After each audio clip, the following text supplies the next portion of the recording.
Luego de su paso por el Bafisi y próxima a ser estrenada el próximo jueves 1 de mayo en el Malva y también en la Sala Cacodelfia, estamos hablando de la película Tesis sobre una domesticación, motivo para entrevistar a dos invitados de primer nivel aquí en Piso, que son una de sus protagonistas, Romina Escobar, bienvenida Romina a Cinefilia, y a Javier Bande, ¿Couter o Cutter? Couter, perfecto. Muy bien. Literal como se escribe. A Javier Van de Couter, director y co-guionista de dicho film. Bueno, bienvenidos aquí y vamos a comenzar con Javier preguntándote, como co-guionista, integraste un equipo de 3 personas junto con Camila Sosa Villada, la protagonista, por supuesto, y con Laura Uberman. ¿Cómo fue el proceso de co-guión y de trabajar en un equipo grande para lo que es escribir un guión, ¿no?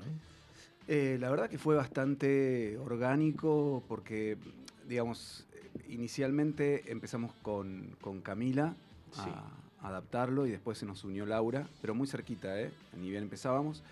Y bueno, en el caso de Camila ya habíamos escrito una serie juntos, además de haber colaborado como artísticamente, no sé, en Mía, que fue la protagonista. Claro, esta es tu segunda colaboración con Camila. Exacto, y en teatro hicimos un Cocteau, El Bello Indiferente. Ajá. Entonces también esa conexión teatral, de la que tanto además tiene que ver Tesis sobre una domesticación, porque cuenta la historia de una actriz, también fue como conocer un poco esos mundos de a dos, ¿no? El teatro, lo sagrado del teatro, los camarines, esa vida, esa escenificación de todo. Entonces había muchos puntos de conexión. Y también cuando se nos unió Laura fue súper interesante incorporar esa mirada que también rompía un diálogo en el mejor sentido, ¿no? Lo ponía más fértil, así que... Justamente Laura estuvo en el programa durante el Bafisi, pues nosotros también cubrimos el Bafisi con bastante profundidad, y recuerdo que ella se refirió al guión y lo mencionó como un trabajo de acumulación. ¿Estás de acuerdo con eso? Sí, creo que... Porque no es una película que va narrando como secuencias sucesivas, sino que va planteando una acumulación de acciones. Totalmente, y también se estructuró casi, te diría, como una tesis fílmica, más allá de la tesis. ¿Por qué? A ver. Porque hay algo que tiene que ver con la novela, que es la tercera persona, que cuando hice la traslación al cine y al principio en el guión, empezamos como a estudiar esa distancia, ¿no? Con la que se observaba ese rol, a esa actriz. Y eso fue, de alguna manera, gobernó un poco la adaptación y también parte de la puesta en escena, ¿no? Esa distancia. Entonces, en esa tesis se iba cargando el relato. No era un punto de vista tan subjetivo, digamos, como por ejemplo el Mía, que vos veías a través de los ojos de ella, sino que acá también, si bien está siempre en la película, también es un trabajo de observar cómo se vincula, observarla en diferentes situaciones, que es distinto a transitar junto al personaje algunas. Y después, a medida que la película transcurre en esa acumulación, como bien decía Laura, se genera una conexión también ya más física, ¿no? Con el personaje, más cercana. Pero en ese sentido de tesis también, ¿no? Como un trabajo también de casi de tercera persona, de estar un poquito retirado para ver algunas cosas. ¿Qué partes de la novela fueron dejadas de lado en aras de la adaptación fílmica y por qué? Bueno, a ver, la novela propone varios puntos de vista. En la película se sigue el personaje de la actriz únicamente y eso ordena inevitablemente el relato de otra forma. Claro. Y por otro lado, pensando en ese personaje, que creo que acá sí hay algo del orden de la adaptación que tiene que ver con los espacios o cómo son interpretados los espacios en el cine por los cuales transita esa actriz, ¿no? Su departamento, el tipo de teatro y el tipo de actriz que es. Nosotros queríamos construir un personaje poderoso que también tenga una narrativa que no tenía que ver solo con ese pasado doloroso, ¿no? Entonces también de la novela fueron quedando afuera pasados, porque no queríamos generar ese tipo de empatía con el personaje. Le queríamos dar otra autoridad. Otro vuelo, digamos. Otro vuelo, otra jerarquía artística, ¿no? Y no como por ahí, o generalmente el cine o la literatura incluso ha puesto a la comunidad trans, ¿no? Como en un lugar más vulnerado o no. Entonces acá el hecho de quizá no contar en la primera zona de la película ese pasado, no sé si traumático, pero sí doloroso del personaje, que en la novela se puede volver fundacional de muchas cosas, en la película no. Entonces, esa fue un poco también... Y a propósito, nombraste el departamento que aparece como muy suntuoso y fue reconstruido en el San Martín, ¿verdad? En el CCK. CCK, ok. Sí, en el CCK. Sí, eso fue un diseño de producción que fue, sinceramente, solo ganancia, porque nosotros queríamos que esa actriz viva en el mismo lugar donde también trabajaba y que eso de a poco fuese develado, ¿no? Uh-huh. Como una cuestión de sistemas, ¿no? Y de esto que decíamos recién, de significación permanente también de la vida doméstica. Entonces, y además necesitábamos esa vista urbana que le dé esa jerarquía de la que hablábamos recién al personaje, ¿no? Casi mirar esas ciudades desde un lugar muy alto, claro, pero al mismo tiempo encerrada, casi como si fuese una pecera, sin salida, sin oxígeno. Claro. Un poco eso, esa burguesía que tienes, esa vista, pero que también te encierra, ¿no? Bueno, dijiste la palabra mágica burguesía, me voy a agarrar de eso. Para preguntarte tu opinión, o por supuesto a propósito de la película, porque esto ya no pasa por punto de vista por subjetiva, sino por contenido, porque esto es una adaptación de una novela, si no sentís que la comunidad trans se puede sentir alejada o no identificada con la historia que se cuenta. A ver, creo que hay identificación, porque la identificación no solo es como, hay también un deseo ahí. Creo que el lugar que ocupa el personaje de la actriz en la película deja de lado una manera de ver las cosas, ¿entendés? Entonces me parece que ahí sí hay una identificación, y también en el deseo, quizás suene un poco distópico, cómo vive esa actriz o esa persona trans. Claro, pero, hay una dicotomía permanente entre claro, cómo se siente y cómo se vive, ¿no? Exacto, pero también es esa tensión permanente entre estar dentro de un sistema familiar, doméstico, y esa tensión con algo que tiene que ver con el deseo, que no es solamente común a las personas, digamos, de las personas trans, sino de todos. Creo que hay algo que... Es como universal. Exactamente. Y entonces quizá la identificación o no tenga que ver con que no se está poniendo solo el foco en lo trans, sino en el personaje, en esa actriz, en esa persona, y en cómo vive este conflicto que tiene que ver no tanto con sobrevivir o con muchas otras cuestiones, sino con una crisis existencial, con no tener culpa de gozar y de acordar en esa relación ciertas... ¿no? Tiene que ver con otras cosas. ¿Podríamos de alguna manera decir que Tesis o una domesticación es una película sobre el goce? Sí. Creo que sí, porque además aborda el erotismo con intensidad, tanto en la novela como en la película. Claro. Hay un desarrollo de esa intimidad en relación al personaje central y a quienes se vincula, ¿no? Claro. Sí, creo que sí. Ok, Romina, te hago la misma pregunta anterior. ¿Cómo sentís que la comunidad trans va a ver o va a percibir esta película? Yo creo que va a crear una empatía. Ajá. Si bien en un principio me parece que también es generacional. Sí. Porque antes vos nunca pensabas en una persona trans viviendo de la forma que vive esta persona, este personaje. Sí. Si bien es cierto, se han contado historias siempre de... Se lo vincula con personajes más marginales. Claro, como pasó en Mía, ¿no? Como exacto. Con personajes más sufridos y qué sé yo. Exacto. Pero la realidad es que tampoco había personas o personajes que vivieran de esa forma en ese momento. Por eso digo que es generacional. Sí. En el transcurrir de la vida y de las nuevas generaciones, vemos un montón de actrices. Tenemos un ejemplo notorio entre nosotros que de alguna manera asemeja a la manera en la que se presenta el personaje de Tesis, ¿no? Claro, hay un montón de personajes y de actrices trans que están apareciendo, no solo en Argentina, mundialmente. Sí, claro.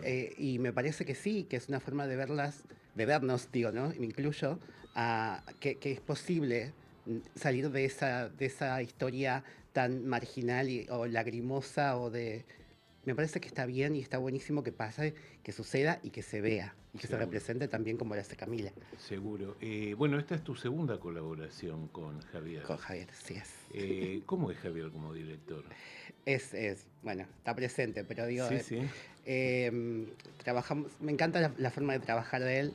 eh, bueno, para el personaje que compongo, que es una actriz que interpreta a otro personaje, que no sé si se puede decir, Sí, se puede. sí, que interpreta a Mariela Muñoz.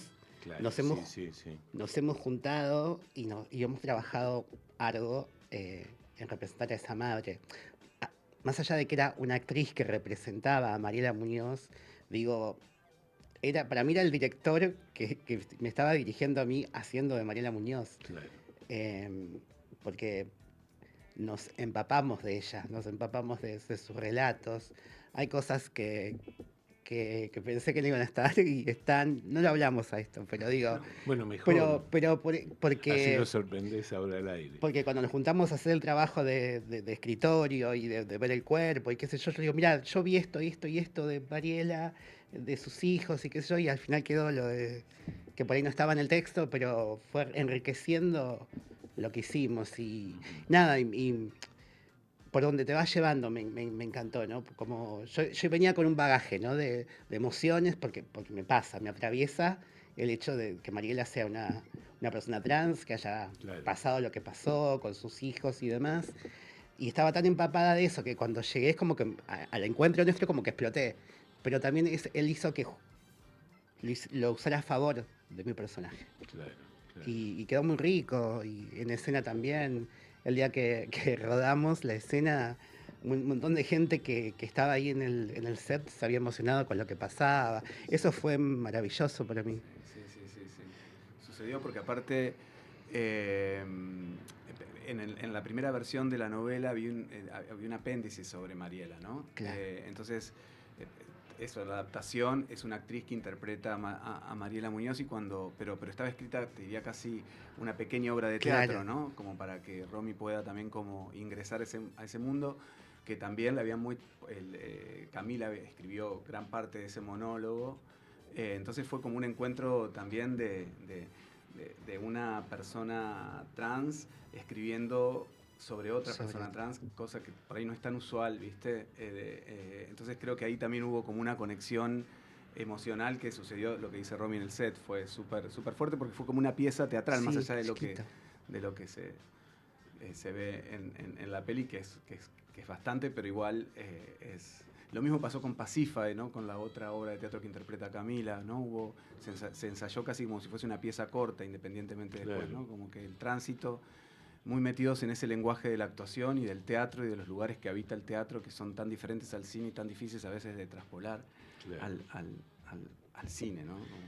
Me quedé pensando con respecto al tópico anterior, que la película, si bien podría parecer como más elitista, en realidad es una película inclusiva, porque te permite ver las distintas facetas por las cuales una mujer trans circula, habita, siente y vive, ¿no? Exactamente, sí, sí, yo coincido con esa apreciación. Y además, bueno, vuelvo un poquito a lo mismo que decía recién. Yo, por ejemplo, siento que no hubiese hecho esta película si no la hubiese adaptado con Camila y no la hubiese protagonizado Camila, no hubiese estado Romina, digamos, con Romina además nos conocemos hace muchísimos años. Claro, porque sos parte integral de esta película al haber estado en el guión también.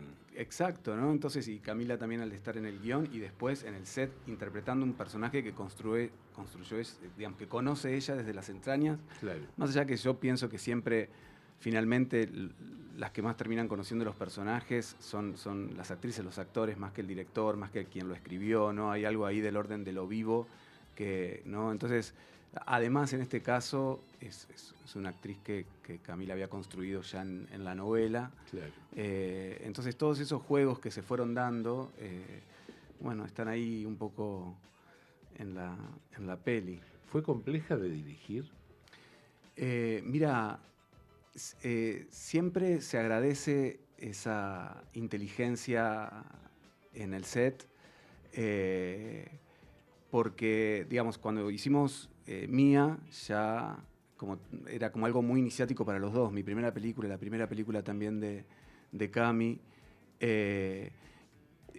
Pero esta película tenía como otros desafíos, ¿no? Tenía como otras... y me preguntás si fue como la película, si fue... Sí. Sí, fue o a nivel interpretativo. Digo, pues la película fue un desafío enorme para mí porque supuso un montón de riesgos en cuanto a cómo se fue construyendo esa puesta en escena, esto que hablábamos recién, de encontrar en un espacio como el CCK, construir un departamento entero en el último piso. O sea, Sí. tuvo desafíos. De hecho, fue una película que se hizo, es una coproducción argentina-mexicana, pero que se hizo con el Eficine de México y con el Inca únicamente, sin dinero privado, y que la película luzca como queríamos que luzca la vida de esa actriz. Entonces sí, me generó un desafío enorme y fue complejo en un sentido, pero también muy divertido de construir y de crear, con cómplices como Mariela Rípodas en la dirección de arte, o Lucho Badará con la fotografía, pero digo lo de Mariela porque es esto que te digo, es construir un mundo dentro de un teatro. Claro. Entonces era como esas cajitas que se iban, ¿viste? Entonces fue muy fue un proceso muy creativo. Ok, bueno, lamentablemente nos tenemos que ir, pero antes de despedirlos, y es un momento muy complicado, pero les quería preguntar, ¿qué es lo próximo que se viene en vuestras carreras? Yo terminé de escribir ahora una serie para México, para una plataforma allá, y estoy escribiendo también, ahora empezando a escribir, un proyecto para dirigir, y así, en la búsqueda todavía. Bueno. Sí, sí. Bueno, eso es lo que hay que hacer, hay que seguir pese a todo. Sí, ¿no? totalmente. Y yo estoy a punto de estrenar una tira, una serie, una ficción. Ah, buenísimo. En el barro, es la versión Sí, como claro. femenina del Marginal, un Exactamente. spin-off del Marginal. ¿Ya hay fecha? No sé. Un par de meses. Ah, falta todavía. Okay. En un par de meses, sí. Okay. Y otra película que también supongo que va a estar para plataforma acá, pero no sé si puedo hablar de eso, a estrenar, que es una coproducción con España. Ok, bueno, suerte, y suerte básicamente con tesis. Muchas gracias. Gracias. Bueno, antes vamos a continuar ahora con la primera de las canciones de esta tarde de hoy, que corresponde a la película El Contador 2. El tema es Dream a Little Dream of Me, un clásico, interpretado por The Mamas and the Papas. Aquí va.